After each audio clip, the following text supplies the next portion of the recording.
Une Bible fermée est une destinée fermée. Bienvenue à la manne du matin, le rendez-vous du matin, une fidélité renouvelée, l'art de commencer sa journée avec Dieu, méditation du jour. Savoir ou faire. Le piège le plus dangereux de l'Église. Luc 6, verset 47. Tu connais ta Bible par cœur. Tu sais citer les versets. Tu comprends la théologie. Mais est-ce que ta vie a changé? Parce que Jésus ne dit pas « heureux celui qui sait », il dit « heureux celui qui fait ». Luc 6, verset 47. Jésus parle. « Tout homme qui vient à moi entend mes paroles et les met en pratique, je vous montrerai à qui il est semblable. » 3 verbes, dans l'ordre. Venir, entendre, faire. Et c'est ce 3e verbe que nous avons presque entièrement remplacé par un 4e, étudier. Dans la tradition protestante, l'étude de la Bible est devenue le cœur de la vie de foi. Et on entend souvent cette justification. Pour appliquer les principes bibliques, encore faut-il les connaître. Ça semble logique, ça semble sage, mais ce n'est pas comme ça que ça fonctionne. Parce que la compréhension intellectuelle n'est pas synonyme de transformation spirituelle. Regarde ce que dit Jésus dans la parabole du semeur. Luc 8, versets 11 à 12. La semence, c'est la parole de Dieu. Ceux qui sont le long du chemin entendent.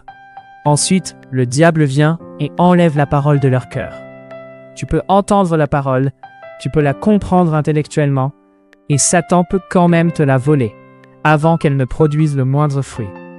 Parce que sans l'action scellante de l'esprit, la parole reste une information. Une information sans transformation, c'est de la religion morte. Philippiens 2, verset 13, dit quelque chose de fondamental que l'Église a presque oublié.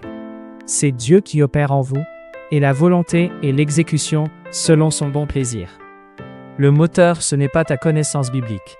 Le moteur, c'est l'esprit. L'enseignement biblique a une fonction précise. Déverrouiller ta compréhension consciente pour que tes pensées charnelles ne freinent pas l'action de l'esprit. C'est le renouvellement de l'intelligence dont parle Paul. Mais si l'esprit n'est pas là, si tu n'es pas rempli, si tu n'es pas en train de mourir à toi-même, tu peux lire ta Bible tous les matins. Tu peux assister à tous les cultes. Tu peux connaître tous les théologiens de la Réforme. Ça ne produira rien. Et l'histoire le prouve.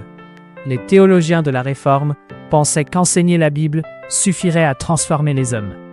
Erasme les regardait et disait avec son ironie légendaire: tous ces réformateurs réunis n'auraient pu redresser la patte tordue d'une mule.